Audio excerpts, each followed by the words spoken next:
Hello everyone, स्वागत है आपका यूपीएससी हिंदी में। हम लोग देख रहे हैं साइंस की सीरीज़ और आज हम लोग स्टार्ट करेंगे नॉन मेटल्स के बारे में। और इसमें जो पहला हमारा टॉपिक है यह है कार्बन और उसके जो विभिन्न रूप होते हैं उसके बारे में हम लोग देखेंगे। ठीक है, तो नॉन मेटल्स यानी कि जो अधातु होते हैं उनके कुछ सामान्य गुण होते हैं, जैसे कि हाई आयनाइजेशन एनर्जी होती है, इसमें उच्च आयनीकरण ऊर्जा होती है। नेक्स्ट आता है इसमें हाई इलेक्ट्रोनेगेटिविटी होती है और ये पुअर थर्मल कंडक्टर होता है। ठीक है, तो ये बहुत ही ख़राब तापीय चालक होता है। इसके साथ ही विद्युत कंडक्टर भी ख़राब होता है। इलेक्ट्रिकल कंडक्टर्स जो होते हैं, कंडक्टिविटी जो होती है वो भी इसकी ख़राब होती है। एग्जाम्पल के तौर पे आप लोग याद कर सकते हैं ग्रेफाइट या फिर वुड, लकड़ी। इसके साथ ही आता है ये ब्रिटल सॉलिड होते हैं और ना ही इनको पतली शीट्स बनाई जा सकती है, ना ही इसके पतले वायर बनाए जा सकते हैं। ठीक है, तो ना ही ये मेलिएबल होता है, ना ही ये डक्टाइल होता है। इसमें शाइन नहीं होता है और अगर होता भी है तो काफ़ी कम होता है। तो मेटेलिक लस्टर जिसको हम लोग कहते हैं ये मेटल्स में पाया जाता है, नॉन मेटल्स में नहीं पाया जाता है। इसके साथ ही आसानी से इलेक्ट्रॉन को प्राप्त करते हैं। ठीक है, तो ये जो नॉन मेटल्स होते हैं ये इलेक्ट्रॉन्स को ईजिली गेन कर सकते हैं। इसके साथ ही थोड़े से डल कलर के होते हैं, शाइन नहीं होती है इसमें और कलरफुल भी हो सकते हैं। ठीक है, तो फीके रंग के होते हैं। इसके साथ ही कुछ रंगीन भी होते हैं लेकिन कोई शाइन नहीं होती है इसमें। एग्जाम्पल के लिए याद कर सकते हैं आप, गैसेस की अगर बात की जाए तो hydrogen, oxygen, fluorine, chlorine, argon, krypton, ये सभी क्या हैं, ये हमारे नॉन मेटल्स में आते हैं। ठीक है, और अगर हम लोग ठोस की बात करते हैं, सॉलिड की बात करते हैं, तो उसमें आता है carbon, phosphorus, sulphur, selenium, iodine. और लिक्विड में अगर देखा जाए तो उसमें आता है ब्रोमीन। ठीक है, सिर्फ ब्रोमीन आता है, इसलिए ये इंपॉर्टेंट हो जाता है कि लिक्विड नॉन मेटल जो होता है कौन सा होता है, तो ब्रोमीन होता है। इसको याद कर लीजिए, ब्रोमीन काफ़ी इंपॉर्टेंट है। नेक्स्ट आता है ऑक्सोकार्बन। ऑक्सोकार्बन, इसका मतलब क्या होता है कि कार्बन के साथ क्या है, ऑक्सीजन जो है वो कंबाइन हो रखा है। ठीक है, तो कार्बन जो है जब ऑक्साइड बनाता है तो ये क्या होता है, एक तरह का इनऑर्गेनिक कंपाउंड होता है जिसमें सिर्फ कार्बन होता है और इसके साथ ही ऑक्सीजन होता है, जैसे कि कार्बन मोनोऑक्साइड या फिर कार्बन डाइऑक्साइड। ठीक है, कुछ खास इंपॉर्टेंट नहीं है, इसको स्किप कर सकते हैं। नेक्स्ट आता है कार्बन के 3 मेन फॉर्म्स होते हैं जो कि काफ़ी इंपॉर्टेंट है, जैसे कि पहला आता है ग्रेफाइट, दूसरा आता है डायमंड, तीसरा है बकमिंस्टर फुलरीन। और इसके अलावा आप लोग एक और याद कर सकते हैं जिसको हम लोग कहते हैं ग्रेफीन। इसके साथ ही ये जो होता है ये सबसे स्ट्रॉन्गेस्ट जो होता है नॉन मेटल कहा जाता है।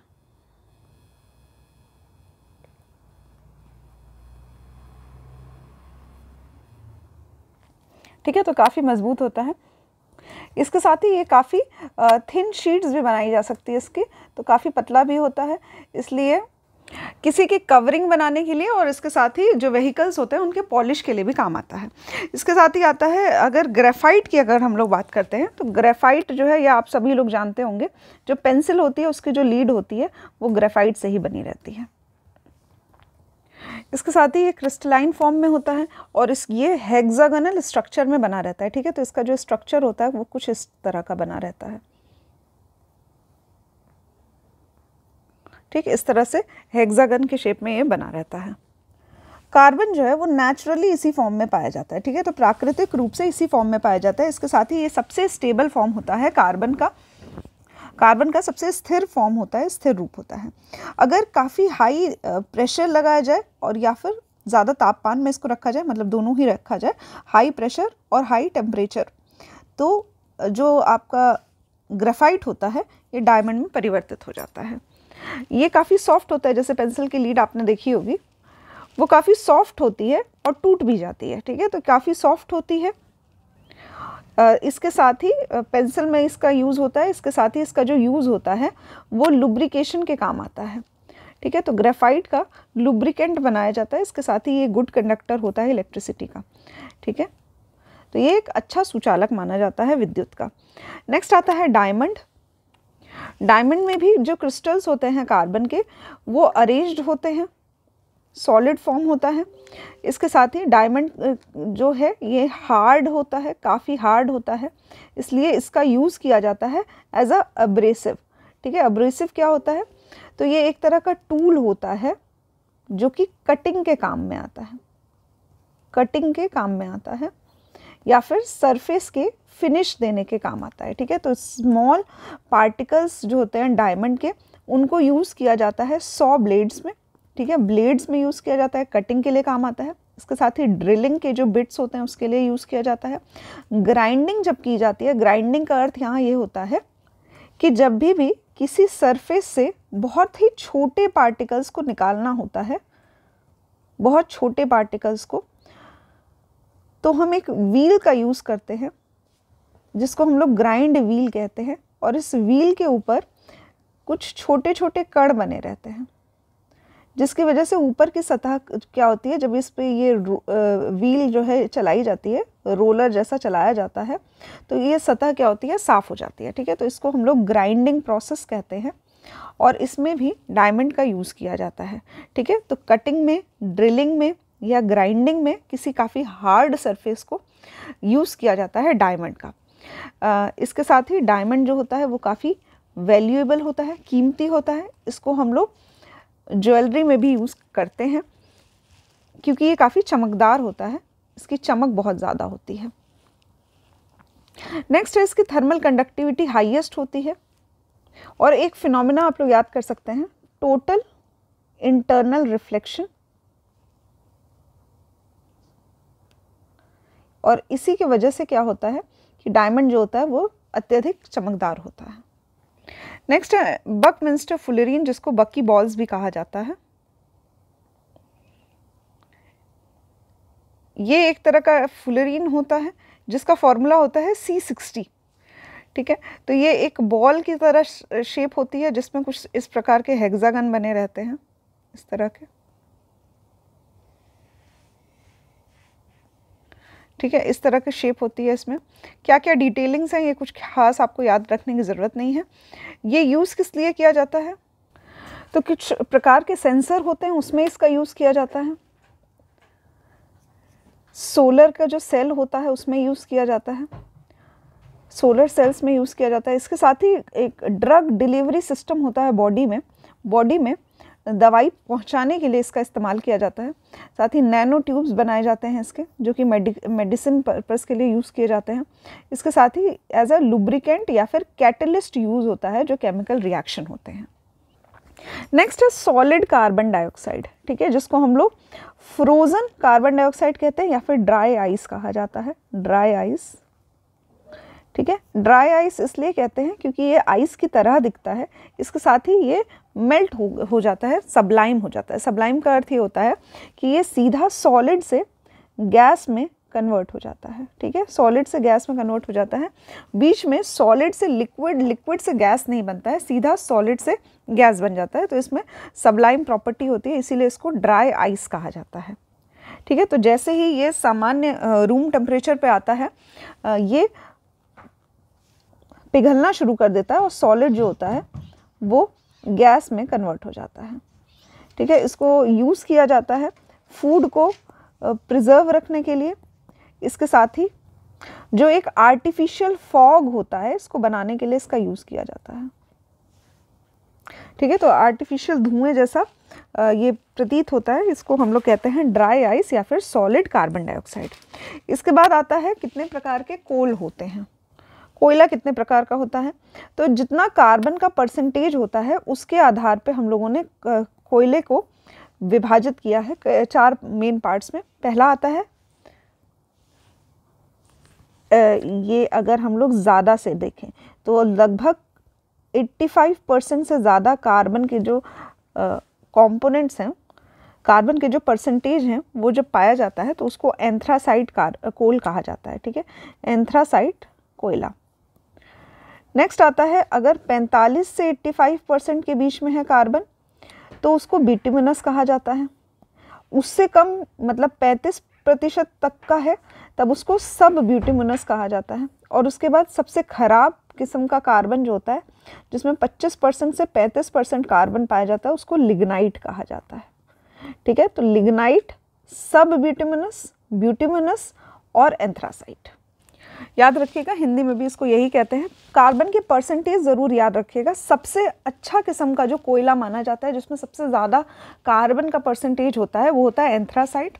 दूसरा आता है ब्यूटिमनस। ठीक है, इंडिया की अगर हम लोग बात करें तो इंडिया में एंथ्रासाइट कोयला नहीं पाया जाता है। ब्यूटिमनस के दर्जे का कोयला जो है वो पाया जाता है। लगभग 45 से 45 से 85% कार्बन इसमें पाया जाता है। नेक्स्ट है हाइड्रोजन और उसके कुछ कंपाउंड्स के बारे में, जिस पे प्रश्न पूछे जाते हैं, वो अब हम लोग करेंगे।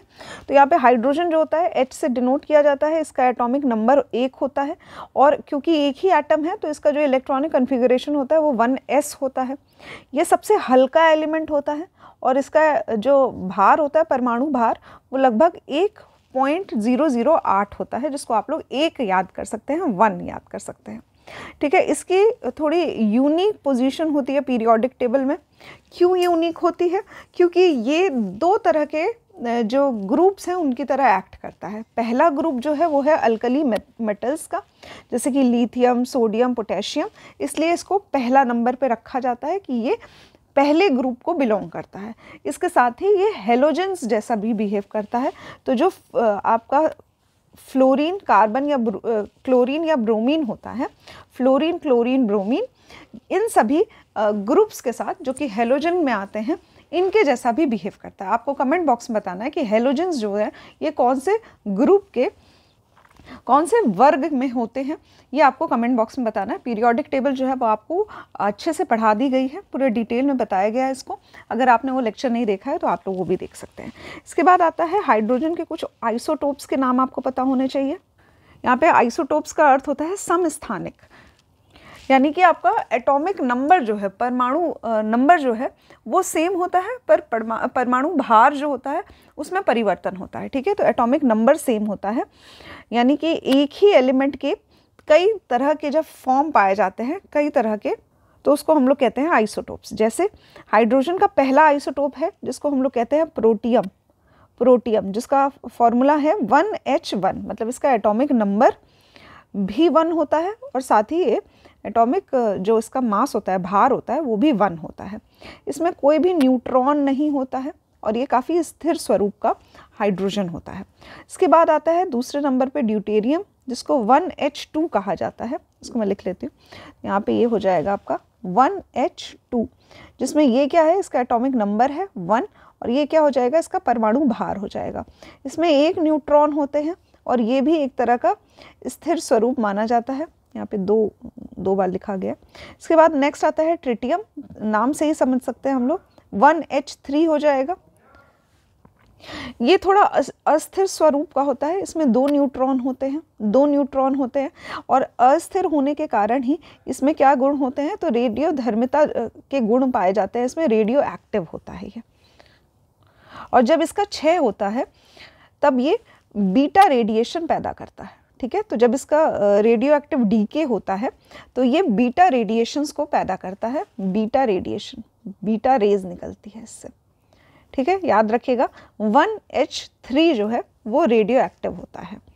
ट्रिटियम जो होता है वो नेचुरली, नेचर में, प्रकृति में काफ़ी कम मात्रा में ही पाया जाता है, और इसको बनाया जाता है, मतलब इसको आर्टिफिशियल तरीके से बनाया जाता है, जिससे कि एटॉमिक रिएक्टर्स में इसका यूज़ किया जा सके। ठीक है, तो क्योंकि इससे परमाणु ऊर्जा निकलती है, इसको इसलिए इसको नेचुरल तरीके से तो पाया कम जाता है, इसलिए इसको खुद से आर्टिफिशियल तरीके से कंपनी के द्वारा निर्मित किया जाता है, जिससे कि हम लोग परमाणु ऊर्जा जो है उसको बना सकते हैं।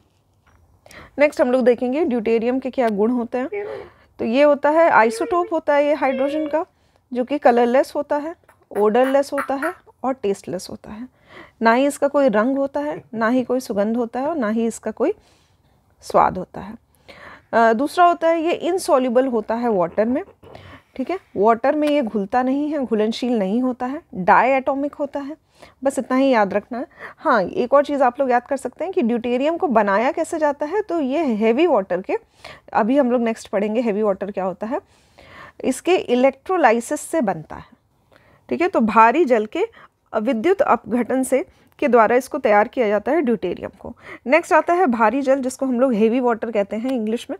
तो D2O होता है, इसका कंपाउंड होता है D2O। तो ये एक तरह का क्या है, ऑक्साइड है, मतलब ड्यूटेरियम को ऑक्सीजन के साथ रिएक्शन करते हैं तो ये उसका ऑक्साइड बनता है ड्यूटेरियम का। इसकी डिस्कवरी जो है ये साइंटिस्ट के द्वारा की गई थी, हेरोल्ड सी यूरे 1931 में। इसके बाद लेविस नाम के एक व्यक्ति ने किया था 1933 में। ठीक है, होता क्या है ये, तो ये एक काफ़ी वैल्यूएबल सब्सटेंस है, काफ़ी उपयोगी है। किस तरह का उपयोग किया जाता है, तो ये न्यूट्रॉन मॉडरेटर की तरह यूज़ किया जाता है।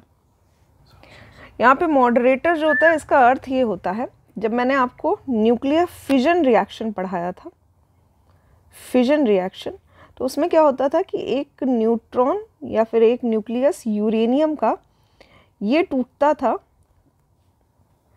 बेरियम और क्रिप्टॉन में। ठीक है, यूरेनियम टूटता था और इसके साथ ही 3 नए न्यूट्रॉन और बनते थे। उसके बाद इसका एक न्यूट्रॉन फिर से यूरेनियम के साथ रिएक्शन करता था और फिर यही बेरियम और क्रिप्टॉन बनते थे और 3 और न्यूट्रॉन बनते थे। इस तरह से क्या होता था कि 3 अन्य न्यूट्रॉन बनते हैं।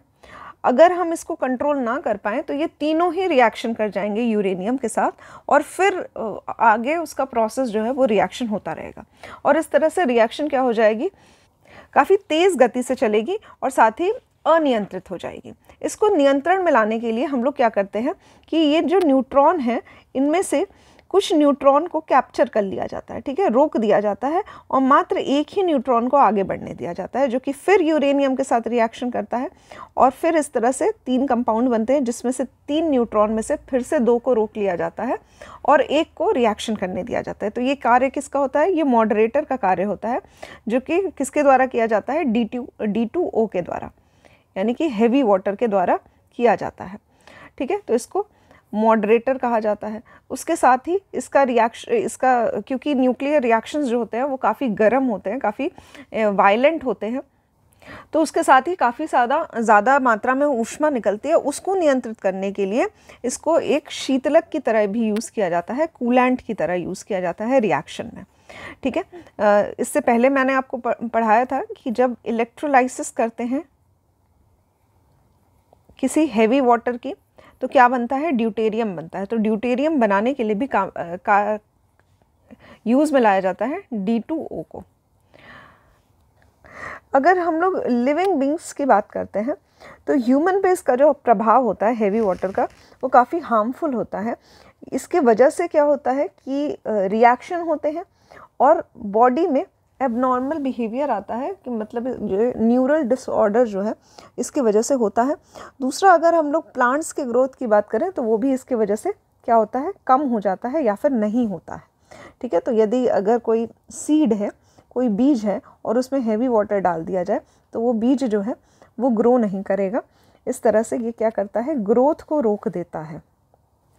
नेक्स्ट हम लोग देखेंगे इंडिया में जो हैवी वाटर है वो कहाँ कहाँ बनते हैं। तो पहला जो प्लांट है उसको सेटअप किया गया था पंजाब के नंगल में 1962 में। ठीक है, तो भाखरा नंगल डैम है, वहाँ पे ही इस तरह का जो एरिया है वहाँ पे ही हैवी वाटर की डिस्कवरी हुई थी 1962 में। इसके साथ ही और भी कुछ प्लांट्स हैं जैसे कि बड़ौदा गुजरात में है, तूतीकोरिन तमिलनाडु में है, कोटा राजस्थान में है, हजीरा गुजरात में है और तेलंगाना में भी है। ठीक है, अभी जो वाटर होता है, पानी जो होता है वो दो प्रकार का पाया जाता है, एक होता है सॉफ्ट, एक होता है हार्ड वाटर। ठीक है, तो मृदु और कठोर जल। मृदु जल की अगर बात करते हैं, सॉफ्ट वाटर की बात की जाए तो ये क्या होता है, ये उपचारित जल होता है, मतलब ट्रीटेड वाटर होता है। वाटर को हम लोग ट्रीट करते हैं, उसके बाद केमिकल ट्रीटमेंट होता है, उसके बाद वो सॉफ्ट वाटर में कन्वर्ट होता है। इसमें क्या होता है कि जिसमें एकमात्र कैटायन जो होता है वो सोडियम होता है एंड इसमें कैल्शियम और मैग्नीशियम जो होते हैं वो नहीं होते हैं, मतलब सिर्फ और सिर्फ सोडियम पाया जाता है और ये साबुन के साथ झाग देता है आसानी से। ठीक है, ये जो मृदु वाटर है या फिर कठोर जल है, इसके बीच में अगर हम लोगों को डिफ्रेंशिएशन करना है तो वो इसी बेसिस पे किया जाता है कि साबुन के साथ कौन झाग देता है, कौन नहीं देता है। तो जो झाग देते हैं उनको हम लोग कहते हैं मृदु जल, यानी कि सॉफ्ट वाटर। होता क्या है कि ये एक तरह का वाटर होता है जिसको ट्रीट किया जाता है, केमिकल ट्रीटमेंट किए जाते हैं और इसमें बस जो सोडियम है यही बचता है। ठीक है, तो सोडियम ही बचता है, सोडियम कैटायन बाकी कैल्शियम और मैग्नीशियम जो होते हैं वो नहीं होते हैं और साबुन के साथ ये झाग देता है। दूसरा आता है कठोर जल। इसमें क्या होता है कि इसमें कैल्शियम और मैग्नीशियम अधिक मात्रा में पाए जाते हैं और कैल्शियम पानी के साथ मिलकर कैल्शियम कार्बोनेट बना देता है और मैग्नीशियम कार्बोनेट बना देता है। इसके साथ ही कैल्शियम का क्लोराइड भी पाया जाता है, मैग्नीशियम का क्लोराइड भी पाया जाता है और इसी तरह से जितनी घुलनशीलता होती है कैल्शियम और मैग्नीशियम की, उसी आधार पे कठोर जल को भी वर्गीकृत किया जा सकता है। यहाँ पे क्या होता है कि जब भी ये साबुन के साथ मिलता है तो झाग नहीं पैदा करता है, ये एक सॉल्ट बना देता है जिसको हम लोग स्टीयरिक एसिड कहते हैं। इसका फॉर्मूला याद कर सकते हैं आप लोग, C17 है, H35 है और COOH है। ठीक है, ये क्या बनाता है, स्टीयरिक एसिड बना देता है। साथ ही ये झाग भी नहीं देता है साबुन के साथ। अगर हम लोग बारिश के पानी की बात करते हैं तो ये क्या होता है, मृदु जल होता है, पर जैसे ही ये ज़मीन पे के नीचे जाता है, ज़मीन से नीचे जब अंडरग्राउंड जाता है तो ये कुछ मिनरल्स को ले लेता है अपने अंदर, जैसे कि चॉक, लाइम, और इसमें क्या होता है, कैल्शियम होता है और साथ ही मैग्नीशियम होता है। ठीक है, उसके बाद नेक्स्ट है हमारा हाइड्रोजन पेरोक्साइड। हाइड्रोजन पेरोक्साइड क्या होता है, तो H2O2 होता है इसका कंपाउंड, H2O2। ठीक, इसकी डिस्कवरी जो है वो लुइस थेनार्ड के द्वारा की गई थी 1818 में। ठीक है, इम्पॉर्टेंट नहीं है साइंटिस्ट का नाम। होता क्या है ये हम लोग देख सकते हैं और इसका यूज़ क्या होता है। तो ये हाइड्रोजन पेरोक्साइड जो कि H2O2 है, ये एक प्रकार का एसिडिक नेचर का होता है, एसिड होता है, अम्ल होता है। इसके साथ ही ये एक नेचुरल एंटीसेप्टिक की तरह यूज़ किया जाता है, साथ ही कीटनाशक की तरह जर्मिसाइड भी यूज़ किया जाता है। कभी भी कोई कट लग जाता है या कोई इन्फेक्शन हो जाता है तो इसमें इसको यूज़ किया जाता है हाइड्रोजन पेरोक्साइड को। नेक्स्ट है इसका ब्लीचिंग की तरह भी इसको यूज़ किया जाता है, सिल्क के कपड़े या फिर ऊनी कपड़े, ये सब के लिए यूज़ किया जाता है हाइड्रोजन पेरोक्साइड को। दूध या फिर वाइन, इसको प्रिजर्व करने के लिए, स्टोर करने के लिए भी इसका यूज़ किया जाता है। इसके साथ ही इसका ईंधन की तरह भी इस्तेमाल किया जाता है, ऑक्सीडाइज़र की तरह भी इस्तेमाल किया जा सकता है किसी अन्य ईंधन के लिए। नेक्स्ट आता है हमारा सल्फ़र, नाइट्रोजन, हेलोजन और इनर्ट गैस, सबको हम लोग साथ में ही पढ़ेंगे। सबसे पहले आएगा हमारा सल्फ़र। सल्फ़र क्या होता है, तो ये एक नॉन मेटल होता है जो कि काफ़ी प्रचुर मात्रा में पाया जाता है हमारे अर्थ में। अगर हम रूम टेम्परेचर की बात करते हैं तो सल्फ़र जो होता है वो थोड़ा ब्राइट, चमकीला पीले रंग का होता है, ब्राइट येलो होता है और साथ ही क्रिस्टलाइन सॉलिड होता है। कहाँ यूज़ किया जाता है, तो इसको माचिस की तीलियों में इसका इस्तेमाल किया जाता है सल्फ़र का। इसके साथ ही इसको भी कीटनाशक की तरह यूज़ किया जा सकता है और साथ ही इंसेक्टिसाइड और फंगिसाइड की तरह इसको यूज़ किया जा सकता है। केमिकल यूज़ की अगर बात की जाए तो सल्फ़र जो है वो सल्फ्यूरिक एसिड बनाने के काम आता है, साथ ही सल्फेट बनाने के काम आता है, जो कि एज अ फर्टिलाइज़र, उर्वरक की तरह इसको यूज़ किया जाता है। इसको एक और नाम से जाना जाता है जिसको ब्रिमस्टोन कहा जाता है, जिसका अर्थ होता है बर्निंग स्टोन। इसको बर्निंग स्टोन इसलिए कहा जाता है क्योंकि ये काफ़ी ज्वलनशील होता है और जैसे ही ये रिएक्शन करता है, मतलब जैसे ही अगर हम सोडियम को पानी के साथ कांटेक्ट में लाते हैं तो NaOH बनाता है और साथ ही H2 बनाता है, H2।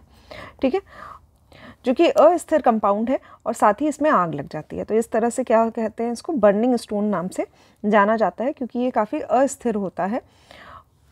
नेक्स्ट आता है हमारा सल्फ़र डाइऑक्साइड। ठीक है, एक जहरीली गैस है, टॉक्सिक गैस है और इसकी जो स्मेल होती है वो जले हुए माचिस की तीली की तरह होती है।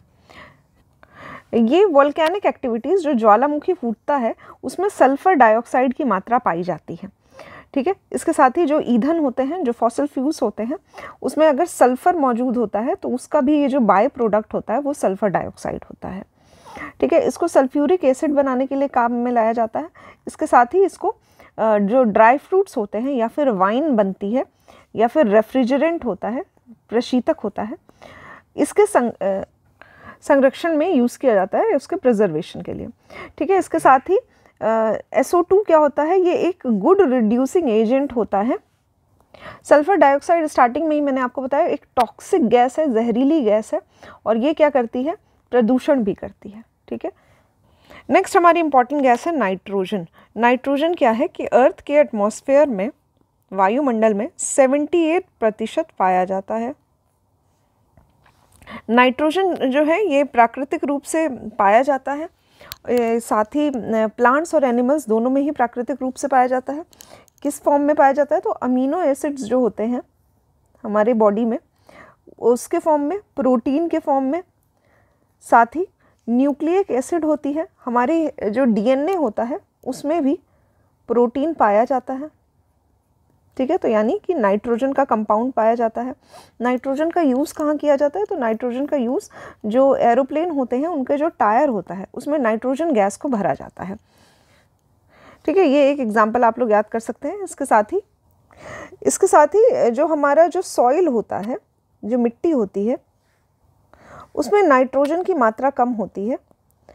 तो कुछ ऐसे प्लांट्स जो होते हैं जैसे कि लेग्यूम्स, ये क्या करते हैं, वायुमंडल से नाइट्रोजन को कैप्चर करते हैं और इनका काम होता है कि उसको मिट्टी में मिलाते हैं। ठीक है, तो कई सारे इस तरह के जो प्लांट्स होते हैं ये नाइट्रोजन फिक्सेशन का काम करते हैं। ठीक है, तो इसके लिए भी इसका यूज़ किया जाता है। नेक्स्ट है नाइट्रस ऑक्साइड, N2O। इसको आमतौर पे लाफिंग गैस कहा जाता है, साथ ही नाइट्रस भी कहा जाता है। ठीक है, तो याद रखिएगा लाफिंग गैस का फॉर्मूला क्या होता है, N2O। इसका इस्तेमाल जो है एज अ एनेस्थेटिक यूज़ किया जाता है, एनेस्थीसिया के लिए। साथ ही जो पेन रिड्यूसिंग होते हैं मेडिसिन्स, उसमें यूज़ किया जाता है। नेक्स्ट आता है अमोनिया। अमोनिया जो है NH3 होता है इसका कंपाउंड फॉर्मूला। तो यहाँ पे क्या है, नाइट्रोजन के साथ हाइड्रोजन मिला हुआ है, तो नाइट्रोजन और हाइड्रोजन का कंपाउंड होता है ये। अमोनिया का इस्तेमाल जो है ये उर्वरक की तरह किया जाता है, फर्टिलाइज़र की तरह किया जाता है। इसके साथ ही इसका इस्तेमाल जो है कि प्रशीतक की तरह भी किया जाता है, डाई की तरह किया जाता है। अमोनिया जो है डाई में यूज़ किया जाता है, रेफ्रिजरेंट की तरह यूज़ किया जाता है, साथ ही पानी के प्यूरिफिकेशन में इसका इस्तेमाल किया जाता है। नेक्स्ट है टीयर गैस, जिसको हम लोग आंसू गैस कहते हैं। तो ये क्या होता है, ये एक तरह का केमिकल वेपन है जो कि अक्सर आपने देखा होगा भीड़ ज़्यादा हो जाती है तो पुलिस के द्वारा यूज़ किया जाता है। इससे क्या होता है कि आँखों में जलन किस्म की होती है, थोड़ा रेस्पिरेटरी सांस लेने में तकलीफ़ होती है, स्किन में इरिटेशन होती है, साथ ही ब्लीडिंग या फिर ब्लाइंडनेस हो जाती है। ठीक है, तो अक्सर आपने न्यूज़ में देखा होगा कि टीयर गैस का इस्तेमाल किया जाता है जब भी किसी तरह का आंदोलन हो रहा होता है या फिर कुछ वायलेंट गतिविधियां होती है। ठीक है, यहाँ पे कुछ प्रकार के फॉर्मूले लिखे हुए हैं जिसको आप लोग देख सकते हैं, काफ़ी कठिन सा नाम है, तो इसको बस आप लोग देख लीजिएगा। क्लोरीन का इस्तेमाल भी किया जाता है टीयर गैस बनाने के लिए। कुछ फॉर्मूले हम लोग देख सकते हैं, जैसे C के साथ का मतलब क्लोरोएसिटोफिनोन जो होता है, CN इसको बोला जाता है। ठीक है, यहाँ पे ये वाला जो लिखा हुआ है। इसके साथ ही क्लोरोपिक्रिन होता है जिसको हम लोग PS के नाम से कहते हैं। तो ये सभी क्या है, एक तरह की आंसू गैस होती है। नेक्स्ट है हेलोजेंस। हेलोजेंस क्या होते हैं, ये वर्ग 17 के एलिमेंट्स होते हैं जिनको हम लोग हेलोजन नाम से कहते हैं। इसके मेंबर्स होते हैं fluorine F, Cl, bromine Br, iodine I और एस्टैटिन। ठीक है, ये सभी क्या है, वर्ग 17 के एलिमेंट्स होते हैं। इसके साथ ही एक और नाम आता है टेनेसिस का। ठीक है, तो TS। हेलोजेंस जो होते हैं वो सभी नॉन मेटल्स में सबसे ज़्यादा रिएक्टिव होते हैं, सबसे अस्थिर होते हैं और रिएक्टिव होते हैं, जिसमें फ्लोरीन और क्लोरीन क्या है, गैस है। फ्लोरीन और क्लोरीन गैस होती है। इसके साथ ही आयोडीन जो होता है ये सॉलिड होता है, सॉलिड। और ब्रोमीन की अगर हम लोग बात करें तो लिक्विड टेम्परेचर पे ये नॉर्मल टेम्परेचर पे ये लिक्विड की स्थिति में पाया जाता है। और एस्टैटिन क्या होता है, ये एक रेडियोधर्मी पदार्थ है, रेडियो एक्टिव एलिमेंट होता है। फ्लोरीन जो होता है वो सबसे ज़्यादा रिएक्टिव है हेलोजेंस में। नेक्स्ट आता है इनर्ट गैसेस, या फिर नोबल गैसेस, जिसको हम लोग अक्रिय गैस या फिर उत्कृष्ट गैस कहते हैं। ठीक है, इसको इसलिए कहा जाता है ऐसा क्योंकि इसमें जो रिएक्टिविटी होती है वो काफ़ी कम होती है, कोई भी किसी भी प्रकार का केमिकल रिएक्शन नहीं करते हैं ये। इसके कुछ एग्जाम्पल हैं जैसे कि helium, neon, argon, krypton, xenon, radon. ठीक है, ये सभी क्या हैं, नोबल गैसेस हैं। इसके साथ ही ऑर्गनेसन जो है वो 118वां एलिमेंट है हमारे पीरियोडिक टेबल का। ये सभी क्या हैं, वर्ग 18 के एलिमेंट्स हैं। और इनके जो बाहरी शेल होता है उसमें जो इलेक्ट्रॉन होते हैं, बाहरी शेल का जो इलेक्ट्रॉन होता है उसको हम लोग वैलेंस इलेक्ट्रॉन कहते हैं। ये पूरा पूरा भरा होता है, मतलब अगर 8 होने चाहिए तो 8 होते हैं या फिर 18 होते हैं। ठीक है, तो ये कंप्लीट होता है, इसीलिए ये सभी गैसेस क्या करती हैं, रिएक्शन नहीं करती हैं। अगर हम लोग हीलियम गैस की बात करें तो हीलियम गैस जो है इसका इस्तेमाल सांस लेने के लिए किया जाता है पानी के अंदर। तो डीप सी डाइवर्स जो होते हैं वो हीलियम का इस्तेमाल करते हैं। यहाँ पे हीलियम का इस्तेमाल इसलिए किया जाता है, हीलियम या फिर हीलियम के साथ ऑक्सीजन मिला दिया जाता है जिसको हम लोग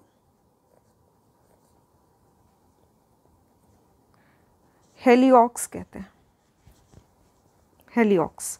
ठीक है, तो हीलिऑक्स या फिर हीलियम का इस्तेमाल इसलिए किया जाता है क्योंकि इसमें क्या होता है, नाइट्रोजन गैस को डिज़ोल्व करने की शक्ति होती है। होता इसलिए है क्योंकि जब भी हम लोग ज़्यादा डीप जाते हैं पानी में तो नाइट्रोजन जो है वो हमारे ब्लड के साथ घुलने लगता है, और अधिक मात्रा में ब्लड में जब घुल जाता है और बाहर की सतह पे जब कोई स्विमर जो है, जो डाइवर है, वो वापस आता है तो क्या होता है कि नाइट्रोजन के बबल्स निकलते हैं, जिसको हम लोग एक कहते हैं नाइट्रोजन नार्कोसिस। ये एक न्यूरल डिसऑर्डर हो जाता है, नर्वस सिस्टम में खराबी आ जाती है और जिसकी वजह से क्या होता है कि डाइवर की मौत भी हो सकती है। इस सिचुएशन को बचाने के लिए हीलियम गैस का यूज़ किया जाता है क्योंकि हीलियम जो है नाइट्रोजन को अपने में डिज़ोल्व कर लेता है, और डिज़ोल्व करने की वजह से जब सतह पे आता है तो नाइट्रोजन जो होता है वो ब्लड में मिलता नहीं है, एक्यूमुलेट नहीं होता है, जिसकी वजह से ऐसी सिचुएशन नहीं होती है। ठीक है, तो हीलियम का यूज़ किया जाता है। नेक्स्ट आता है आर्गन गैस। आर्गन गैस जो है इनकेंडेसेंट लैंप में किया जाता है, तो जो ताप दीप्त लैंप होते हैं उसमें इसका यूज़ किया जाता है, जो कि टंगस्टन के फिलामेंट को ऑक्सीडाइज होने से रोकता है आर्गन गैस। नेक्स्ट है जेनॉन। जेनॉन गैस जो होती है इसका यूज़ फोटोग्राफी में किया जाता है, साथ ही जो प्रोजेक्टर्स लगाए जाते हैं उसमें इसका यूज़ किया जाता है। रेडिएशन को पहचानने में, मतलब रेडिएशन को डिटेक्ट करने में इसका यूज़ किया जाता है। एक्सरे या फिर न्यूट्रॉन, इनसे जो रेडिएशन निकल रही है उसको ये पहचानने के लिए यूज़ किया जाता है। साथ ही जेनॉन गैस जो होती है ये स्पेसक्राफ्ट के प्रोपेलेंट की तरह यूज़ की जाती है, ईंधन की तरह यूज़ किया जाता है। एयर से ये हवा की अपेक्षा में ये अत्यधिक भारी होती है, इसलिए इसको स्ट्रेंजर गैस भी कहा जाता है। नेक्स्ट है हीलिऑक्स। हीलिऑक्स मैंने आपको बताया, हीलियम और ऑक्सीजन को मिला के हीलिऑक्स बनाया जाता है, हीलिऑक्स बनाया जाता है, जो कि क्या करता है, ब्रीदिंग में जो श्वसन क्रिया के तहत जो ऑक्सीजन लिया जाता है उसमें नाइट्रोजन की मात्रा जो होती है उसको बैलेंस रखने के लिए हम लोग हीलिऑक्स का यूज़ करते हैं। ठीक है, जो कि डीप डाइवर्स जो होते हैं, गोताखोर जो होते हैं, उनके द्वारा यूज़ किया जाता है। यहाँ पे लिखा है नाइट्रोजन नार्कोसिस, इसी बीमारी के बारे में मैंने आपको बताया था, जिसके कारण क्या होता है, लंग्स में इन्फेक्शन हो जाता है क्योंकि नाइट्रोजन की एक्सेस मात्रा हो जाती है शरीर में। नेक्स्ट हमारा टॉपिक है एसिड, बेस और सॉल्ट। अम्ल, क्षार और लवण के बारे में हम लोग पढ़ेंगे। सबसे पहले आता है अम्ल। इसकी गंध थोड़ी तीखी होती है, शार्प ओडर होता है, इसके साथ ही जो इसका टेस्ट होता है वो थोड़ा खट्टापन होता है उसमें। ठीक है, तो सार टेस्ट होता है इसका, और साथ ही इसका शार्प ओडर होता है, एसिड कहा जाता है इसको। इसके साथ ही वाटर के साथ जब ये रिएक्शन करता है तो ये H+ आयन को रिलीज़ करता है। एक ब्रॉन्स्टन एंड लॉरी की जो कंसेप्ट है उसके अकॉर्डिंग जो एसिड होता है वो हमारा H हाइड्रोजन को कंटेन करता है और साथ ही किसी दूसरे सब्सटेंस को ये एक प्रोटॉन डोनेट कर सकता है, ठीक है, प्रोटॉन डोनेट कर सकता है। इसका अर्थ होता है H+ आयंस, ठीक है, H+ आयंस। नेक्स्ट अगर हम लोग इसके गुण की बात करते हैं तो इसका जो pH होता है वो 7 से कम होता है, ठीक है। मैंने आपको ऑलरेडी बताया इसका टेस्ट जो होता है वो हल्का खट्टा होता है। साथ ही H+ आयन रिलीज़ करता है, देता है पानी में। लिटमस पेपर को, किसी नीले लिटमस पेपर को लाल में परिवर्तित करता है, तो ब्लू टू रेड करता है लिटमस पेपर। इसके साथ ही जो भी प्रॉपर्टीज़, जो भी एलिमेंट जिसमें ये सभी प्रॉपर्टीज़ पाई जाती है उसको क्या कहते हैं, एसिड कहते हैं। एसिड को फर्दर विभाजित किया जा सकता है स्ट्रॉन्ग एसिड में, जिसको प्रबल अम्ल कहा जाता है, ठीक है। ये क्या होते हैं, ये क्या होते हैं, कोरोसिव होते हैं, रिएक्ट करते हैं बहुत जल्दी, और अगर स्किन पे गिर जाएं, हमारी त्वचा पे गिर जाएं, तो ये जलन पैदा करते हैं, ठीक है। या तो जला देंगे या फिर उसमें जलन पैदा करेंगे, इरिटेशन पैदा करेंगे। इसको हम लोग स्ट्रॉन्ग एसिड कहते हैं। एग्जाम्पल के तौर पे याद कर सकते हैं आप HCl, H2SO4 या फिर HNO3। नेक्स्ट आता है दुर्बल अम्ल, जिसको हम लोग वीक एसिड कहते हैं। ये क्या होते हैं कि त्वचा पर ज़्यादा कोई रिएक्शन नहीं करते हैं, इफ़ेक्ट नहीं करते हैं, और काफ़ी कम मात्रा में कोरोसिव होते हैं। एग्जाम्पल के लिए सिट्रिक एसिड हो गया, या फिर एसिटिक एसिड हो गया, या टार्टरिक एसिड। नेक्स्ट है टार्टरिक एसिड, जो है वो कहाँ पाया जाता है, तो ये अंगूर में पाया जाता है, इमली में पाया जाता है, बनाना लिखा हुआ है, बनाना में पाया जाता है। नेक्स्ट है एसिटिक एसिड, जिसको हम लोग इथेनोइक एसिड भी कहते हैं, तो सिरका में पाया जाता है, ठीक है, विनेगर में पाया जाता है एसिटिक एसिड। उसके बाद है सिट्रिक एसिड। सिट्रिक एसिड जो भी खट्टे फ्रूट्स होते हैं उसमें पाया जाता है, जैसे कि लेमन, ऑरेंज, ठीक है, नींबू में या फिर संतरे में पाया जाता है। नेक्स्ट है ऑक्सैलिक एसिड। ये कई प्रकार के अम्ल हैं जो कि नेचुरली प्राकृतिक रूप से पाए जाते हैं। क्वेश्चन पूछा जाता है, इसलिए इस टेबल को आप लोग याद रखिएगा ज़रूर से, ठीक है। नेक्स्ट है ऑक्सैलिक एसिड, जो कि टमाटर में पाया जाता है, स्पिनच यानी कि साग में पाया जाता है, ब्रोकली में पाया जाता है। देन है lactic acid. Lactic acid milk में पाया जाता है, और मिल्क से बनी हुई, दूध से बनी हुई सभी वस्तुओं में, जैसे कि दही में पाया जाता है लैक्टिक एसिड। नेक्स्ट है मैलिक एसिड। मैलिक एसिड याद रखिएगा सेब में पाया जाता है। नेक्स्ट है एस्कॉर्बिक एसिड, जिसको हम लोग विटामिन C भी कहते हैं। तो एस्कॉर्बिक एसिड आंवला में पाया जाता है, अमरूद में पाया जाता है, पपीते में पाया जाता है, और साथ ही संतरे में पाया जाता है। नेक्स्ट है फॉर्मिक एसिड। फॉर्मिक एसिड पे अक्सर क्वेश्चन पूछे जाते हैं। तो जो कीड़े होते हैं उनके डंक में पाया जाता है, स्टिंग्स ऑफ एंट्स में पाया जाता है। नेक्स्ट है यूसेज ऑफ एसिड्स। तो एसिड्स जो होते हैं कहाँ इस्तेमाल किए जाते हैं, तो अभी मैंने आपको बताया टार्टरिक एसिड हुआ, लैक्टिक एसिड हुआ, एसिटिक एसिड हुआ, मैलिक एसिड हुआ। ये सब क्या हैं, खाने वाले एसिड्स हैं, ठीक है। जितने भी खाद्य पदार्थ होते हैं उसमें किसी न किसी मात्रा में एसिड जो है वो पाया जाता है। इसके साथ ही ऑक्सैलिक एसिड जो होता है ये डिटर्जेंट्स में यूज़ किया जाता है, क्योंकि ये कपड़ों से जो दाग लगे रहते हैं उनको हटाने का काम करता है। नेक्स्ट है कॉन्सेंट्रेटेड नाइट्रिक एसिड। इसका यूज़ जो है ये विस्फोटक में किया जाता है, एक्सप्लोजिव सब्सटेंस बनाने में काम किया जाता है इसका। नेक्स्ट है एक्वा रेजिया।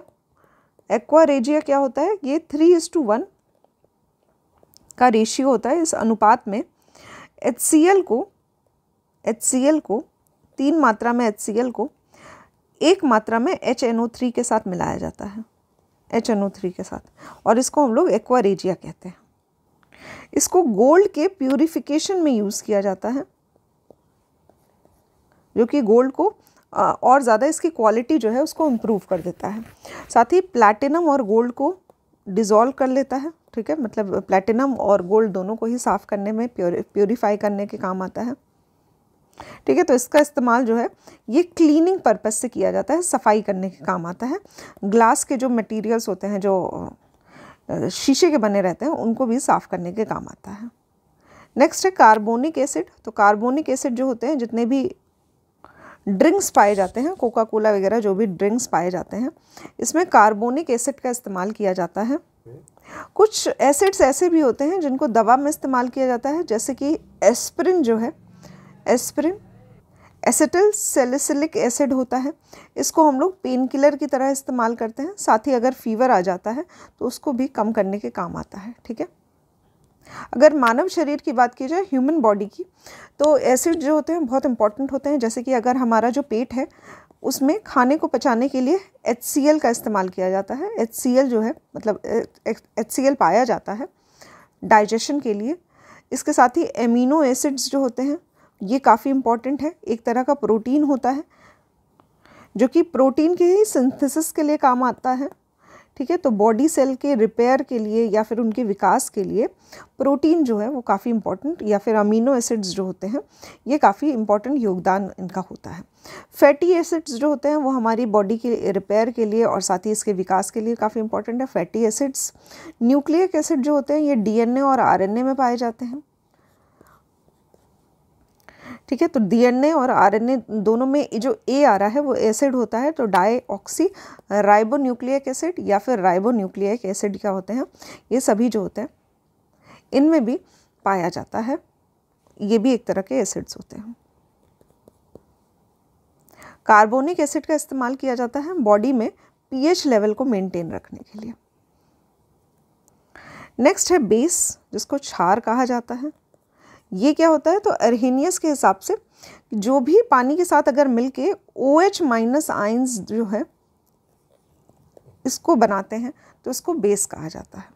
ठीक है, और ब्रॉन्स्टेड एंड लोरी का जो कंसेप्ट है इसके हिसाब से जो भी सब्सटेंस किसी दूसरे सब्सटेंस से प्रोटॉन लेता है, एक्सेप्ट करता है, उसको हम लोग बेस कहते हैं। ठीक है, बेस कहते हैं। याद रखिएगा, दो कंसेप्ट है, एक अर्हेनियस की थ्योरी है OH- आयंस देता है, और दूसरा ब्रॉन्स्टेड एंड लोरी का कंसेप्ट है कि जो भी एक किसी से प्रोटॉन ले सकने की एबिलिटी रखता है उसको हम लोग कहते हैं बेस। नेक्स्ट इसके गुणों की अगर बात की जाए तो इसका जो pH होता है वो 7 से ज़्यादा होता है। इसके साथ ही ये किसी रेड लिटमस पेपर को नीला कर सकता है। ठीक है, तो रेड लिटमस को ब्लू में कन्वर्ट करता है। कुछ इंपॉर्टेंट बेस जो है उसका एग्जांपल हम लोग देख लेते हैं। तो पहला आता है कैल्शियम हाइड्रोक्साइड, जिसको हम लोग लाइम वाटर कहते हैं, चूने का पानी। उसके बाद ही आता है हमारा अमोनियम हाइड्रोक्साइड NH4OH। उसके बाद है सोडियम हाइड्रोक्साइड NaOH और पोटेशियम हाइड्रोक्साइड KOH। अभी इन सभी में आप लोग देख सकते हैं OH है, OH जो है कंपाउंड मौजूद है, इसीलिए ये क्या है, हमारा बेस है। ठीक है, तो अभी ये क्या होता है कि कैल्शियम को अगर हम लोग पानी में मिलाते हैं तो ये बनाता है CaOH ट्वाइस और साथ ही हाइड्रोजन गैस। ठीक है, तो ये जो CaOH ट्वाइस है ये हमारा बेस हो जाएगा। ठीक है, और बाकी भी हम लोग देख सकते हैं कि अमोनिया भी इसी तरह से बना है, सोडियम और पोटेशियम भी। नेक्स्ट है यहाँ पे मैग्नीशियम हाइड्रोक्साइड जो MgOH ट्वाइस है, इसको मिल्क ऑफ मैग्नीशिया भी कहा जाता है, जो कि एक एंटासिड का काम करता है, एंटी एसिड का काम करता है, मतलब बेस है। ठीक है, पेट में यदि बहुत ज़्यादा एसिडिटी हो जाती है तो उसके लिए मैग्नीशियम हाइड्रोक्साइड का यूज़ किया जाता है, क्योंकि क्या करता है, ये एसिडिटी को कम करता है। pH क्या होता है, pH स्केल जो होता है ये एक लॉगरिथमिक स्केल होता है जो कि एसिडिटी या जो बेसिक कैरेक्टर होता है उसको ये बताता है। यदि 7 से कम आता है किसी का pH तो वो क्या होता है, हमारा एसिड होता है, और 7 से ज़्यादा आता है तो वो हमारा बेस होता है। तो ये लॉग की सीरीज़ में काम करता है जिसका बेस क्या होता है, 10 होता है। इसको समझने के लिए समझ सकते हैं कि अगर कोई एसिड है जिसका pH जो है वो 6 है और कोई एसिड है उसका pH 5 है। ठीक है, तो है इसमें 1 का अंतर है, पर यहाँ पे एसिडिटी क्या हो जाएगी, 10 गुना बढ़ जाती है। ठीक है, तो जो 5 नंबर है उसमें ज़्यादा एसिड पावर है, 10 गुना अधिक एसिडिक पावर है 6 pH से कंपैरिजन अगर किया जाए। ठीक है, तो यहाँ पे 10 गुना बढ़ जाती है। पीएच का अर्थ क्या होता है, तो पोटेंशियल ऑफ हाइड्रोजन होता है, एच आ रहा है ना यहाँ पे, तो यहाँ पे हाइड्रोजन से संबंधित है, हाइड्रोजन से ही इसका कंपैरिजन जो है किया जाता है। अगर हम लोग पानी की बात करते हैं, शुद्ध जल की बात करते हैं, तो उसका पीएच जो होता है वो 7 होता है। लिटमस पेपर की मैंने आपको बात कही थी कि लिटमस पेपर जो होता है वो रेड से ब्लू हो जाता है अगर कोई बेस होता है तो, और ब्लू से रेड हो जाता है अगर कोई एसिड के संपर्क में आता है तो। ब्लू से रेड हो जाता है एसिड के संपर्क में आने पे। तो ये क्या है, ये एक तरह का एक केमिकल इंडिकेटर है जिससे एसिड है या बेस है कोई भी सब्सटेंस वो पता चलता है। कुछ और भी होती हैं इस तरह के केमिकल इंडिकेटर्स, रासायनिक सूचक होते हैं, जैसे कि हल्दी। हल्दी जो होती है वो बेस के संपर्क में आकर लाल रंग की हो जाती है, ठीक है। तो हल्दी जो होती है पीले रंग की होती है, येलो होती है कलर में, पर अगर हम लोग इसको साबुन के संपर्क में लाते हैं तो ये रेड हो जाती है, ठीक है। तो ये क्या है, एक रासायनिक सूचक है। कुछ और भी सूचक होते हैं, जैसे कि यहाँ पे ब्लू लिटमस दिया है, रेड हो जाता है अगर एसिड के संपर्क में आता है, और अगर बेस के संपर्क में आए तो कोई भी बदलाव नहीं होते हैं। वहीं अगर रेड लिटमस की बात की जाए तो एसिड के संपर्क में आएंगे तो कोई बदलाव नहीं होगा, बेस के संपर्क में आएंगे तो ब्लू हो जाएंगे। हल्दी जो होती है एसिड के संपर्क में आती है तो कोई भी इसमें बदलाव नहीं होता है। वहीं अगर किसी बेस के संपर्क में आती है तो ये क्या होती है, रेड में परिवर्तित हो जाती है। नेक्स्ट आता है मिथाइल ऑरेंज। इंपॉर्टेंट है, याद रखिएगा। मिथाइल ऑरेंज जो होता है ये रेड रंग का हो जाता है अगर किसी एसिड के संपर्क में आता है, और पीले रंग का हो जाता है यदि किसी बेस के संपर्क में आता है। फिर आता है फिनोप्थलीन, जो कि होता कलरलेस है, कोई भी रंग नहीं होता है इसमें। एसिड के संपर्क में आता है तो कोई बदलाव नहीं होता है। वहीं अगर किसी बेस के संपर्क में आता है तो ये पिंक कलर का हो जाता है, ठीक है। और जैसे जैसे इसका संपर्क जो है वो बढ़ाया जाता है, जो पिंक रंग होता है वो गाढ़ा होता रहता है। नेक्स्ट है लिटमस। लिटमस क्या होता है, एक नेचुरल तरह का डाई होता है, क्योंकि रंग को परिवर्तित कर देता है। बनता कैसे है, तो लाइकन से बनता है, लाइकन, ठीक है। तो इसका जो स्ट्रक्चर होता है वो फिल्टर पेपर टाइप का इसको बनाया जाता है, जो कि पीएच इंडिकेटर की तरह यूज़ किया जाता है। रेड को ब्लू में बदलता है अगर एसिड, मतलब रेड में परिवर्तित होता है अगर एसिड के संपर्क में आता है, और ब्लू में परिवर्तित होता है अगर बेस के संपर्क में आता है। आसान है, इसको आप लोग याद कर सकते हैं। नेक्स्ट जो है हमारा टॉपिक ये है ऑर्गेनिक केमिस्ट्री। तो इसको हम लोग कल के लेक्चर में स्टार्ट करेंगे। आज के लेक्चर में मैंने आपको जो भी बताया उसके बारे में कुछ क्वेश्चंस हैं जिसका आंसर आप लोग कमेंट बॉक्स में करिएगा। पहला प्रश्न है आपका, लाफिंग गैस जो होती है इसका कंपाउंड आपको बताना है, ठीक है। दूसरा प्रश्न है, टमाटर में और साथ ही एप्पल में, सेब में कौन सा एसिड पाया जाता है, ठीक है। तो टमाटर का एसिड आपको बताना है, साथ ही सेब का एसिड बताना है। नेक्स्ट है मिथाइल ऑरेंज जो है, इसका रंग कौन सा परिवर्तित हो जाता है अगर एसिड के संपर्क में आता है या फिर बेस के संपर्क में आता है। मिथाइल ऑरेंज का रंग परिवर्तन क्या होता है ये आपको बताना है, ठीक है। ये सभी आंसर्स जो हैं वो आप लोग कमेंट बॉक्स में ज़रूर करिएगा। नेक्स्ट हम लोग नेक्स्ट चैप्टर स्टार्ट करेंगे ऑर्गेनिक केमिस्ट्री के साथ। तो आज के लेक्चर में बस इतना ही। Thank you for watching the lecture.